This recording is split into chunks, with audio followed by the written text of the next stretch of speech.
Aloha, it's wonderful seeing you. Make sure we're in tune here. Here's a low E, high E. Here's our E major chord. We should be in tune after that, right? Another good way to tune, of course, is play our spider exercises and then our extension finger.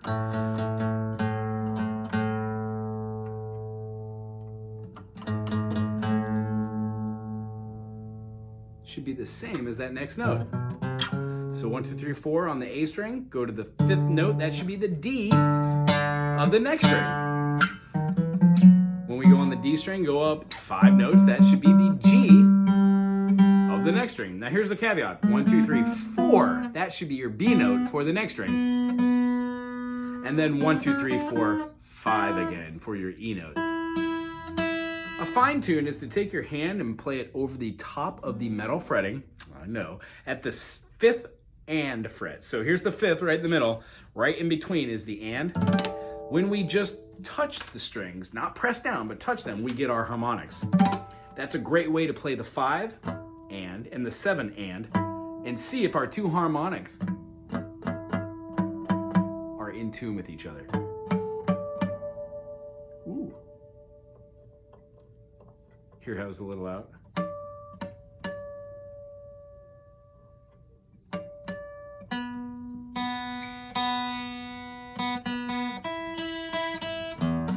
It's called fine tuning. Okay, so the chords we know thus far are the E major, which is our first finger, first fret on the G, on the A string and on the D string at the 2nd, gives us our E major. Without that major third, we get a minor third, which gives us a E minor. If we were to take that same E major shape and play it right above, we get an A minor. And because it's a minor, we want to sharpen that minor third to a major third, giving us a flat A major. So E major, E minor, A minor, A major, and we've got a D major, and then we know how to play a D major 7 and a D7, but I don't think we ever talked about how to play a D minor. So here is a D major. We're going to be putting this finger where the first finger is and keeping this finger here. So what I like to do is just touch that with this other hand, take these other 2 fingers off the fretboard, let the finger that was on the furthest note, the F sharp note down here, play this note, and then you put the first finger on the first string at the 1st fret. That gives us a D minor. Now we can play the D major like this. How would I do that? It's improper. Like this, and then just scoot back the finger. Some people do that. I just don't like that. I've never learned that way, and I've never seen any professional musician play their D major like this. Does not mean that you cannot do it though. So if you want to, do it, make it yours.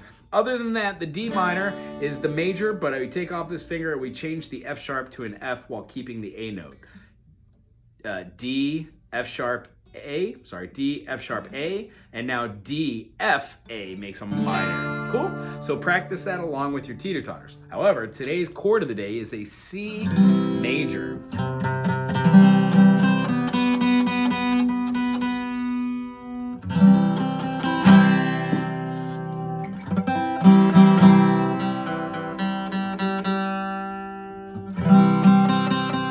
Sounds better. Sorry, it's a little out too. So first finger, first fret on the B string, right there. Second finger is going to go on the 2nd fret on the D string, right there. And then we're going to put our 3rd finger on the 3rd fret of the A string. Now, with all the note sake names like D major, we start our attack at the D string. Our A major, we start our attack at the 5th string for the A. So at the C major, we're also going to start it on the 5th string for the C note. There is an E inside of the chord of C major as the minor third. So you can hit all of it when you're strumming, it makes more sense. But if you're going just for that C chord note, it's gonna feel just like that from the 5th fret. As with all of our new chords, play with the teeter-totter. It will be the hardest of your 7 major chords to do teeter-totters with.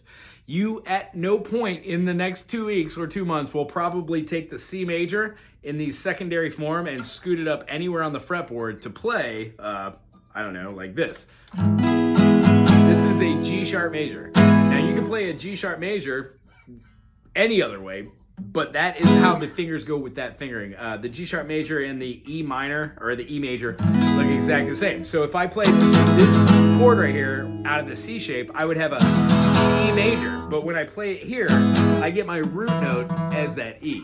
long story short, try and play the 1 and 2 and 3 and 4, letting each finger lay down on each additional beat whilst keeping your hand moving on the strumming hand. 1 and 2 and 3 and 4 and 1 and 2 and 3 and 4 and